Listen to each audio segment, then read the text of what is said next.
নমস্কার। লবটুলিয়া বৈহারের ইজারা দেওয়া জঙ্গলের ভেতরে নকছেদির পরিবারের জীবনযাপনের কথা শুনছিলাম লেখকের মুখে। আমার পাঠ এগিয়ে নিয়ে যাচ্ছি সেখান থেকেই। উহাদের রান্না শেষ হইয়া গেল। খুপড়ির ভিতর হইতে সেই বড় জামবাটিটা আনিয়া তাহাতে ফ্যান ভাতের মতো জিনিসটা ঢালিল। উপর উপর একটু নুন ছড়াইয়া বাটিটা মাঝখানে রাখিয়া ছেলেমেয়েরা সবাই মিলিয়া চারিদিক গোল হইয়া বসিয়া খাইতে আরম্ভ করিল। আমি বলিলাম, তোমরা এখান থেকে বুঝি দেশে ফিরবে? নকছেদি বলিল, দেশে এখন ফিরতে অনেক দেরি। এখান থেকে ধরমপুর অঞ্চলে ধান কাটতে যাব। ধান তো এদেশে হয় না, ওখানে হয়। ধান কাটার কাজ শেষ হলে আবার যাব গম কাটতে মুঙ্গের জেলায়। গমের কাজ শেষ হতে জ্যৈষ্ঠ মাস এসে পড়বে, তখন আবার খেড়ি কাটা শুরু হবে আপনাদেরই এখানে। তারপর কিছুদিন ছুটি, শ্রাবণ ভাদ্রে আবার মকাই ফসলের সময় আসবে। মকাই শেষ হলেই কলাই এবং ধরমপুর পূর্ণিয়া অঞ্চলে কার্তিক সাল ধান। আমরা সারা বছর এইরকম দেশে দেশেই ঘুরে বেড়াই, যেখানে যে সময় যে ফসল সেখানে যাই। নইলে খাবো কি? বাড়িঘর বলে তোমাদের কিছু নেই? এবার মেয়েটি কথা বলিল। মেয়েটির বয়স 24-25, খুব স্বাস্থ্যবতী, বার্নিশ করা কালো রং, নিটোল গড়ন, কথাবার্তা বেশ বলিতে পারে। আর গলার সুরটা দক্ষিণ বিহারের দেহাতি হিন্দিতে বড় চমৎকার শোনায়। বলিল, কেন থাকবে না বাবুজি, সবই আছে, কিন্তু সেখানে থাকলে আমাদের তো চলে না। সেখানে যাব গরমকালের শেষে, শ্রাবণ মাসের মাঝামাঝি পর্যন্ত থাকব। তারপর আবার বেরুতে হবে বিদেশে। বিদেশেই যখন আমাদের চাকরি। তাছাড়া বিদেশে কত কি মজা দেখা যায়। এই দেখবেন ফসল কাটা হয়ে গেলে আপনাদের এখানেই কত দেশ থেকে কত লোক আসবে, কত বাজিয়ে গাইয়ে নাচনেওয়ালি, কত বহুরূপী সং। আপনি বোধহয় দেখেননি এসব। কি করে দেখবেন? আপনাদের এই অঞ্চলে তো ঘোর জঙ্গল হয়ে পড়েছিল, সবে এইবার চাষ হয়েছে। এই দেখুন না, আসে আর 15 দিনের মধ্যেই। এই তো সবারই রোজগারের সময় আসছে। চারিদিক নির্জন। দূরের বস্তিতে কারা টিন পিটাইতেছে অন্ধকারের মধ্যে। মনে ভাবিলাম, এই অর্গলহীন কাশডাঁটার বেড়ার আগর দেওয়া কুঁড়েতে ইহারা রাত কাটাইবে এই সাপত সংকুল অরণ্যের ধারে, ছেলেপুলে লইয়া। সাহসও আছে বলিতে হইবে। এই তো মাত্র দিন কয়েক আগে এদেরই মতো আরেকটা খুপড়ি হইতে বাঘে ছেলে লইয়া গিয়াছে মায়ের কোল হইতে। এদেরই বা ভরসা কিসের?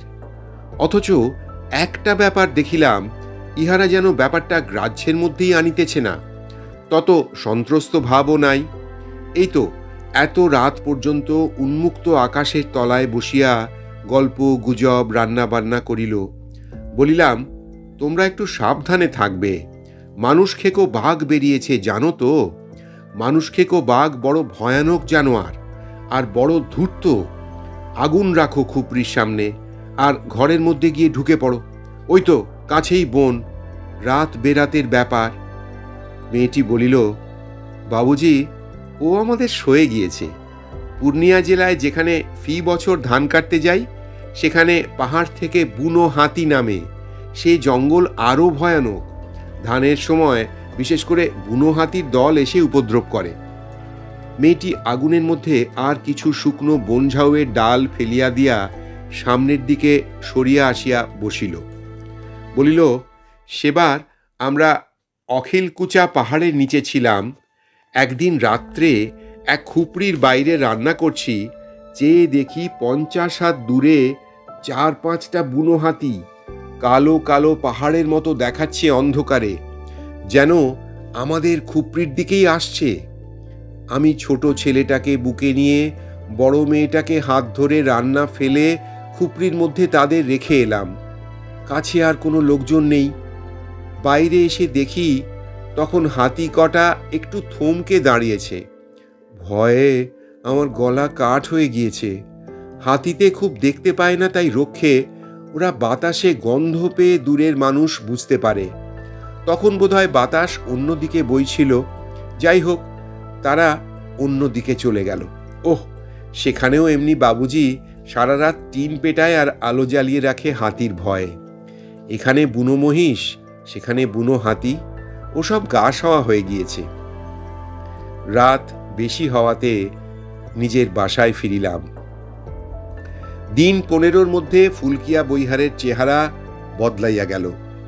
সরিষার গাছ শুকাইয়া মারিয়া বীজ বাহির করিবার সঙ্গে সঙ্গে কোথা হইতে দলে দলে নানা শ্রেণীর লোক আসিয়া জুটিতে লাগিল। পূর্ণিয়া, মুঙ্গের, ছাপড়া প্রভৃতি স্থান হইতে মারোয়ারি ব্যবসায়ীরা দাঁড়িপাল্লা ও বস্তা লইয়া আসিল মাল কিনিতে। তাহাদের সঙ্গে কুলির ও গাড়োয়ানের কাজ করিতে আসিল একদল লোক। হালুইকররা আসিয়া অস্থায়ী কাশের ঘর তুলিয়া, মিঠাইয়ের দোকান খুলিয়া সতেজে পুরি, কচৌরি, লাড্ডু, কালাকান্দ বিক্রয় করিতে লাগিল।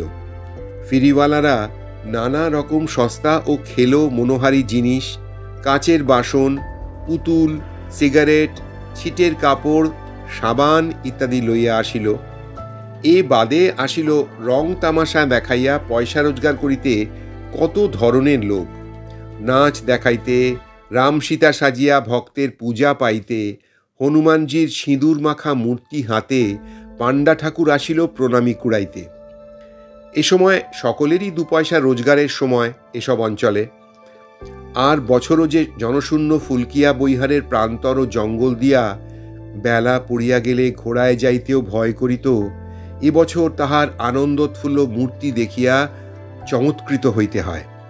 চারিদিকে বালক বালিকার হাস্যধ্বনি, কলরব, সস্তা টিনের ভেপুর পিঁ পিঁ বাজনা, ঝুমঝুমির আওয়াজ, নাচিয়েদের ঘুঙুরের ধ্বনি, সমস্ত ফুলকিয়ার বিরাট প্রান্তর জুড়িয়া যেন একটা বিশাল মেলা বসিয়া গিয়াছে।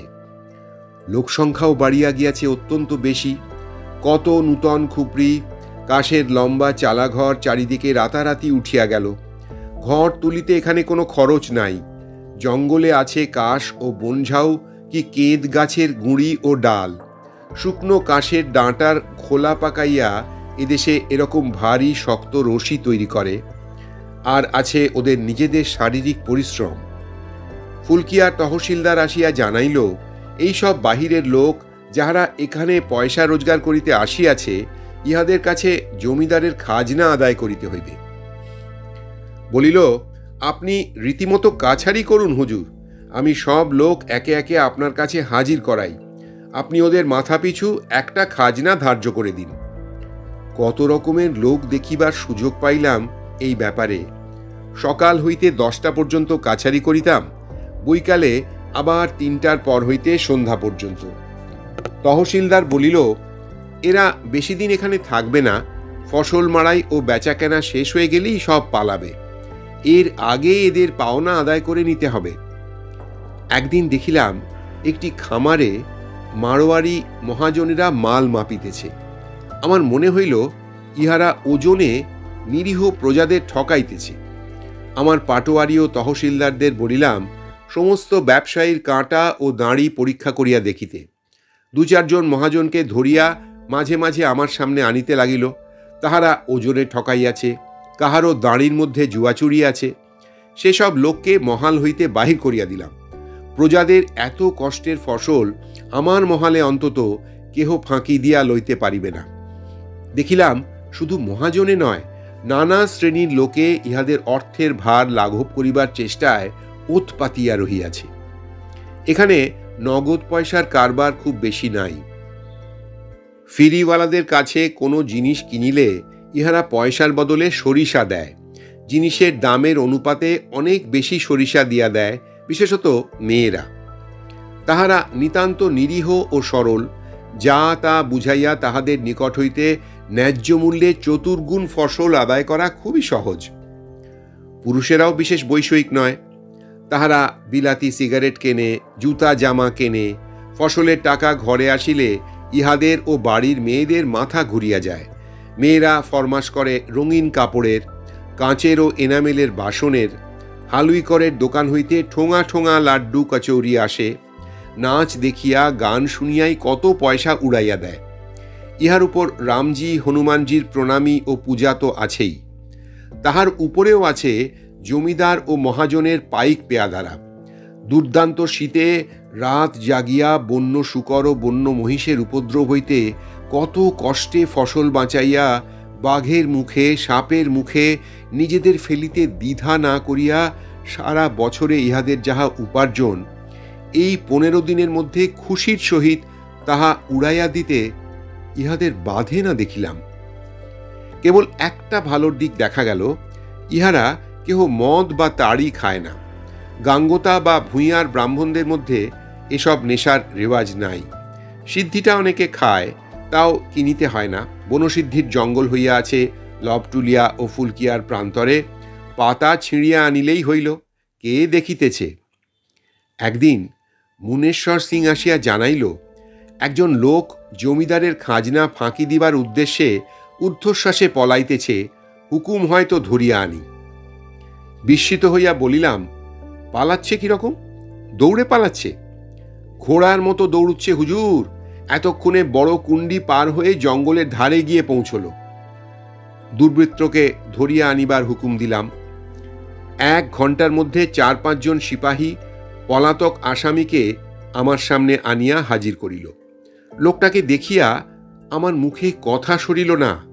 তাহার বয়স 60-এর কম কোনো মতেই হইবে বলিয়া আমার তো মনে হইল না। মাথার চুল সাদা, গালের চামড়া কুঞ্চিত হইয়া গিয়াছে। চেহারা দেখিয়া মনে হয় সে কতকাল বুভুক্ষু ছিল। এইবার ফুলকিয়া বৈহারের খামারে আসিয়া পেট ভরিয়া খাইতে পারিয়াছে। শুনিলাম সে নাকি ননিচোর নাটুয়া সাজিয়া আজ কয়দিনে বিস্তর পয়সা রোজগার করিয়াছে। গ্রান্ড সাহেবের বটগাছের তলায় একটা খুপড়িতে থাকিত। আজ কয়দিন ধরিয়া সিপাহীরা তাহার কাছে খাজনা তাগাদা করিতেছে, কারণ এদিকে ফসলের সময়ও ফুরাইয়া আসিল। আজ তাহার খাজনা মিটাইবার কথা ছিল। হঠাৎ দুপুরের পরে সিপাহীরা খবর পায় সে লোকটা তল্পি তল্পা বাঁধিয়া রওনা হইয়াছে। মুনেশ্বর সিং ব্যাপার কি জানিতে গিয়া দেখে যে আসামি বৈহার ছাড়িয়া চলিতে আরম্ভ করিয়াছে পূর্ণিয়া অভিমুখে। মুনেশ্বরের হাঁক শুনিয়া সে নাকি দৌড়িতে আরম্ভ করিল। তাহার পরই এই অবস্থা। সিপাহীদের কথার সত্যতা সম্বন্ধে কিন্তু আমার সন্দেহ জন্মিল। প্রথমত, ননিচোর নাটুয়া মানে যদি বালক শ্রীকৃষ্ণ হয়, তবে ইহার সে সাজিবার বয়স আর আছে কি? দ্বিতীয়ত, এই লোকটা ঊর্ধ্বশ্বাসে ছুটিয়া পলাইতেছিল, এ কথাই বা কি করিয়া সম্ভব? কিন্তু উপস্থিত সকলেই হলফ করিয়া বলিল, উভয় কথাই সত্য। তাহাকে কড়া সুরে বলিলাম, তোমার এই দুর্বুদ্ধি কেন হলো? জমিদারের খাজনা দিতে হয় জানো না? তোমার নাম কি? লোকটা ভয়ে বাতাসের মুখে তালপাতার মতো কাঁপিতেছিল। আমার সিপাহীরা একে চায় তো আরে পায়, ধরিয়া আনিতে বলিলে বাঁধিয়া আনে। তাহারা যে এই বৃদ্ধ নোটের প্রতি খুব সদয় ও মোলাহেম ব্যবহার করে নাই, ইহার অবস্থা দেখিয়া তাহা বুঝিতে দেরি হইল না। লোকটা কাঁপিতে কাঁপিতে বলিল, তাহার নাম দশরথ। কি জাত, বাড়ি কোথায়? আমরা ভূঁইয়ার বাভন হুজুর, বাড়ি মুঙ্গের জেলা, সাহেবপুর কামাল। পালাচ্ছিলে কেন? কই না, পালাবো কেন হুজুর? বেশ, খাজনা দাও। কিছুই পাইনি, খাজনা দেব কোথা থেকে?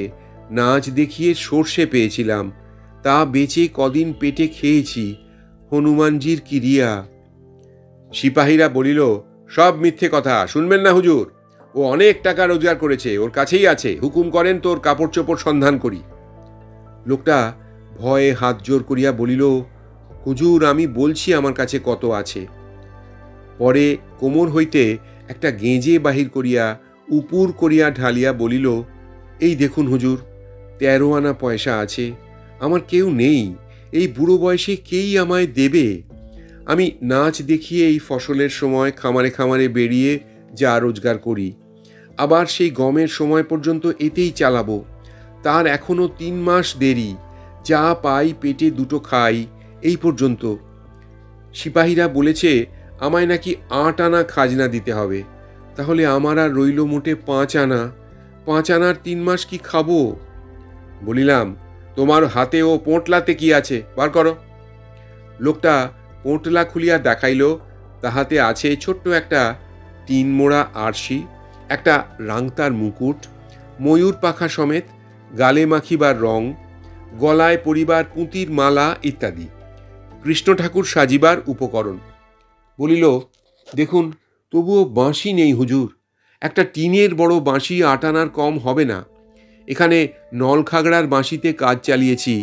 এরা গাঙ্গোতা জাত, এদের ভুলানো সহজ, কিন্তু আমাদের মুঙ্গের জেলার লোক সব বড় এলেন্দার। বাঁশি না হলে হাসবে, কেউ পয়সা দেবে না। আমি বলিলাম, বেশ, তুমি খাজনা দিতে না পারো, নাচ দেখিয়ে যাও খাজনার বদলে। বৃদ্ধ হাতে যেন স্বর্গ পাইয়াছে এমন ভাব দেখাইল। তাহার পরে গালে মুখে রং মাখিয়া, ময়ূর পাখা মাথায়, ওই বয়সে সে যখন 12 বছরের বালকের ভঙ্গিতে হেলিয়া দুলিয়া হাত নাড়িয়া নাচিতে নাচিতে গান ধরিল, তখন হাসিব কি কাঁদিব স্থির করিতে পারিলাম না। আমার সিপাহীরা তো মুখে কাপড় দিয়া বিদ্রুপের হাসি চাপিতে প্রাণপণ করিতেছে। তাহাদের চোখে ননিচোর নাটুয়ার নাচ এক মারাত্মক ব্যাপারে পরিণত হইল। বেচারীরা ম্যানেজার বাবুর সামনে না পারে প্রাণ খুলিয়া হাসিতে, না পারে দুর্দমনীয় হাসির বেগ সামলাইতে। সেরকম অদ্ভুত নাচ কখনো দেখি নাই। 60 বছরের বৃদ্ধ কখনো বালকের মতো অভিমানে ঠোঁট ফুলাইয়া কাল্পনিক জননী যশোদার নিকট হইতে দূরে চলিয়া যাইতেছে, কখনো একগাল হাসিয়া সঙ্গী রাখাল বালকগণের মধ্যে চোরা ননি বিতরণ করিতেছে। যশোদা হাত বাঁধিয়া রাখিয়াছেন বলিয়া কখনো জোর হাতে চোখের জল মুছিয়া খুঁতখুত করিয়া বালকের সুরে কাঁদিতেছে। সমস্ত জিনিস দেখিলে হাসিতে হাসিতে পেটের নাড়ি ছিঁড়িয়া যায়। দেখিবার মতো বটে। নাচ শেষ হইল। আমি হাততালি দিয়া যথেষ্ট প্রশংসা করিলাম। বলিলাম, এমন নাচ কখনো দেখিনি দশরথ, বড় চমৎকার নাচো। আচ্ছা, তোমার খাজনা মাফ করে দিলাম, আর আমার নিজ থেকে এই 2 টাকা বকশিস দিলাম খুশি হয়ে। ভারী চমৎকার নাচ। আর দিন 10-12 মধ্যে ফসল কেনাবেচা শেষ হইয়া গেল। বাড়তি লোক সব যে যার দেশে চলিয়া গেল। রহিল মাত্র যাহারা এখানে জমি চষিয়া বাস করিতেছে তাহারাই। দোকান পসার উঠিয়া গেল। নাচওয়ালা ফিরিওয়ালা অন্যত্র রোজগারের চেষ্টায় গেল।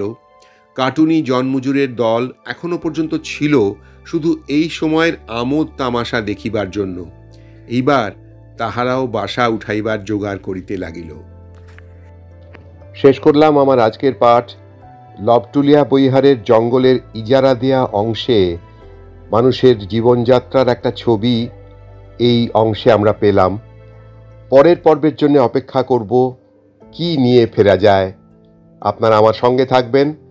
ভালো লাগলে একটা লাইক করে দেবেন আর আমার চ্যানেলটা সাবস্ক্রাইব করে দেবেন। আজকের মতো শেষ করছি। সকলে খুব ভালো থাকবেন। নমস্কার।